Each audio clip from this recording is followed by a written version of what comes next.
दाऊद जानता था कि आशीष लेने का सही तरीका यह है कि मैं आत्मा के द्वारा चलूं और अपनी मर्जी ना करूं और परमेश्वर के वचन से बाहर ना हूं। और बाइबल कहती है उसने इंतजार किया, क्योंकि दाऊद एक बात अपने दिल से जानता था कि उस कुर्सी तक पहुंचने के लिए मुझे अभिषेक की जरूरत है, वो अभिषेक जो राज्य करने के लिए परमेश्वर मुझे देगा। इसीलिए अपने ध्यान को अभिषेक की तरफ लगाते हुए परमेश्वर के वचन से ना मुड़ने के कारण और पवित्रता में अड़े और खड़े रहने के कारण एक दिन आया जब दाऊद को यहूदा का राज्य दे दिया गया।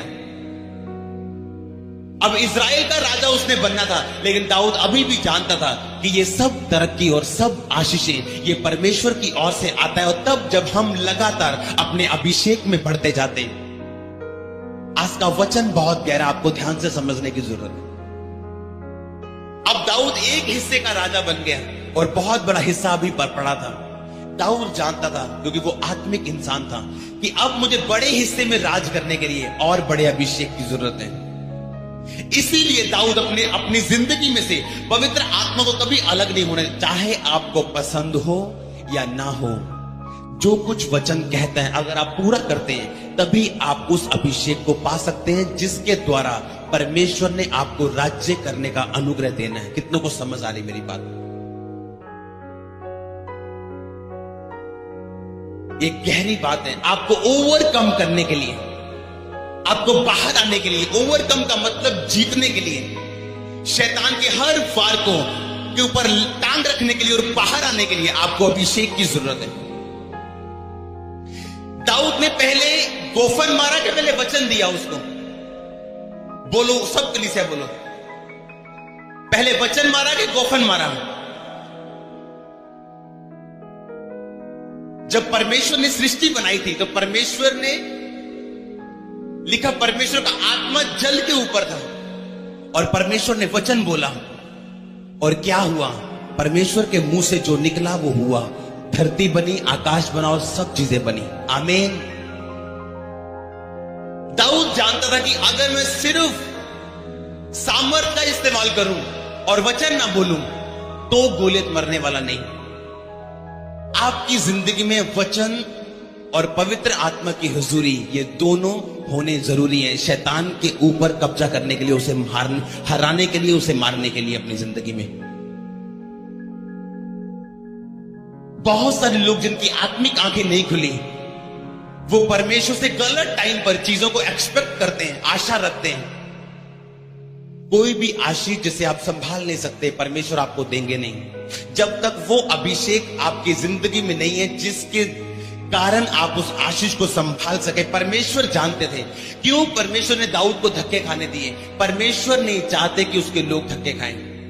क्यों अभिषेक होने के बाद भी दाऊद जंगलों में फिरता रहा और भागता रहा, दर दर भटकता रहा? क्योंकि दाऊद एक बात जानता था कि परमेश्वर के वो राज्य, वो कुर्सी को लेने के लिए मुझे आत्मिक रूप से एक अभिषेक की जरूरत है जिसमें मैं बढ़ रहा हूं। और जैसे ही परमेश्वर आपको उस अभिषेक में पाएंगे, वो कुर्सी आपके सामने होगी और राज्य आपका होगा यीशु मसीह के नाम में।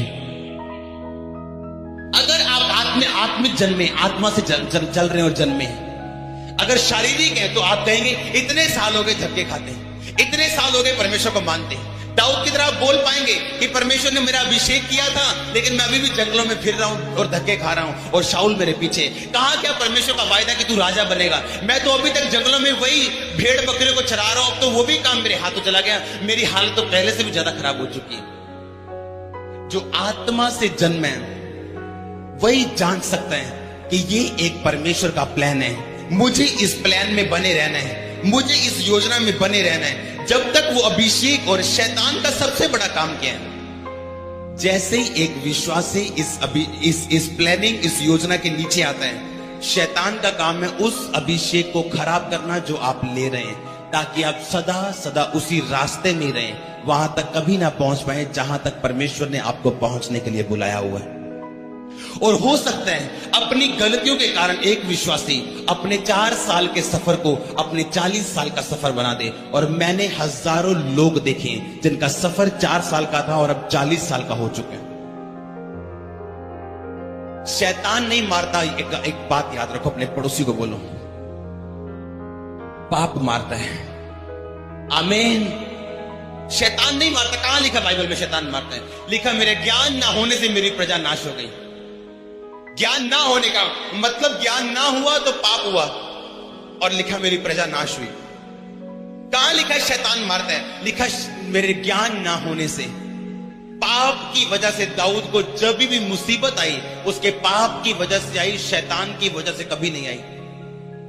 पूरी उम्र दाऊद का दुश्मन उस पर कभी हावी नहीं हो सका, लेकिन जब जब उसने पाप किया उसको भागना पड़ा, बेइज्जती करवानी पड़ी और उसे दर दर की ठोकर खानी पड़ी। अगर आप चाहते हैं आप राज्य करें, यानी आप जयवंत जीवन जिए, आपको अभिषेक की जरूरत है। केवल एक अभिषेक है जो आपको ओवरकम करने की ताकत दे सकते हैं। अपने जिस बेटे की आदत आपको बिल्कुल पसंद नहीं, केवल अभिषेक एक चीज है, उस आदत से आपको ऊपर आने की ताकत देने के लिए सिर्फ और सिर्फ परमेश्वर का अभिषेक। कितनों को समझ आ रही है? अपने पति के स्वभाव को आप बदल नहीं पा रहे और उसकी बहुत सी बातों से आपको गुस्सा आता है। एक ही दुनिया में हल है, परमेश्वर का अभिषेक। अगर आप बढ़े तो वो आदत आपको खाएगी नहीं अंदर से। वो चीज जिसका हल नहीं आपके पास, एक ही हल है, परमेश्वर के अभिषेक में बढ़ना। जैसे आप बढ़ते जाएंगे आपको समझ आएगी कि अब आप जिंदगी को जी रहे हैं। आत्मा से जन्मा व्यक्ति जानता है मेरी जिंदगी में अगर ये हो रहा है तो क्यों हो रहा है। जब दाऊद ने बेतशेबा के साथ पाप किया और भागा, उसका बेटा विरोधी हो गया।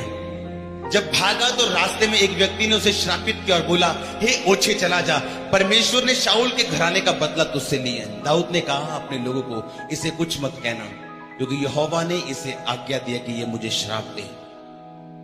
आप समझ सकते हैं दाऊद की दिमाग को, उसके आत्मा के स्टैंडर्ड को, कि दाऊद आत्मा में कहां खड़ा है। कोई और तो बोलता कि मैं राजा हूं, इसने मुझे ऐसा कहा, इसे मार दो। दाऊद जानता था मेरी जिंदगी में कुछ भी शारीरिक नहीं, जो कुछ हो रहा है ये मेरा किया कराया है सब कुछ। अगर मैं राजे की कुर्सी पे था, वो परमेश्वर की पवित्रता ही थी जो मुझे लेके गई थी। अब मैं भाग रहा हूं तो ये मेरी अपवित्रता ही है, और ये श्राप और ये बेइज्जती जो मेरे जीवन में हो रही है, ये उसके कारण है, उस पाप के कारण। और जब मैं फिर पवित्रताई में आ जाऊंगा, वो इज्जत फिर वापस आएगी। कितनों को समझ आ रही है आज का वचन? कुछ भी शारीरिक नहीं है आपकी जिंदगी में। अगर आप ध्यान से देखें, अगर आप ध्यान से एनालाइज करें अपनी लाइफ को, आपकी जिंदगी में आने वाली हर चीज आपका पुराना बीज है जो आपने बोया था। दाऊद जानता कि अब मुझे उस कुर्सी पे बैठने के लिए एक अभिषेक की जरूरत है। वो अभिषेक जब आया, टाइम नहीं लगा, वो कुर्सी पे था। अब पूरे इजराइल पे राज्य करने के लिए वो जानता, अभी मुझे और अभिषेक की जरूरत है। और बाइबल कहती वो अभिषेक जब उसकी जिंदगी में आया यहूदा से, तब पूरे इजराइल में उसने राज्य किया।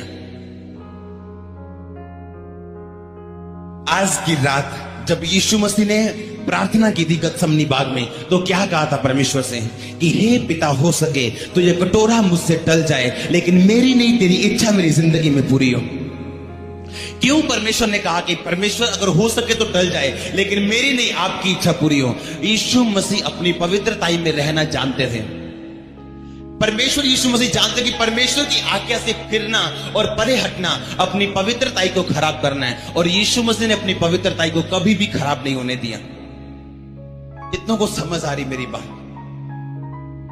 जो कोई आत्मा से जन्म लिखा वो ऐसा ही है। उसे पकड़ पाना इम्पॉसिबल है, उसे हराना इम्पॉसिबल है, उसे डाउन करना इम्पॉसिबल है। आप ऐसे ही बनेंगे यीशु मसीह के नाम में। अगर आप जान जाएंगे आत्मा से जो जन्म है लिखा वो ऐसा ही है। अगर हवा को आप रोक पाएंगे तो लोग आपको रोक पाएंगे, अगर हवा को कोई बांध पाएगा तो लोग आपको बांध पाएंगे। इसलिए जो आत्मा से जन्म है वो ऐसा ही है, बाइबल में लिखा हुआ है। आत्मा से जन्मने का मतलब अपनी जिंदगी को ऐसे मत देखो जैसे आपकी जिंदगी इस समय है। अपनी जिंदगी को अगर आप पवित्रता में लेके चल रहे हैं तो आप देखेंगे उन बातों को जो आपने सोची भी नहीं। वो आशीषें आपके पास होंगी जो आपने सोची भी नहीं। जितना आप सोच भी नहीं सकते परमेश्वर उतना आपको दे सकते हैं। ये मेरी जिंदगी का एक्सपीरियंस और टेस्टिमनी और गवाही है। लेकिन आपका एक रोल है, अपने पड़ोसी को बोलो अपने रोल को निभाओ, परमेश्वर अपने रोल को निभाएंगे। आमीन।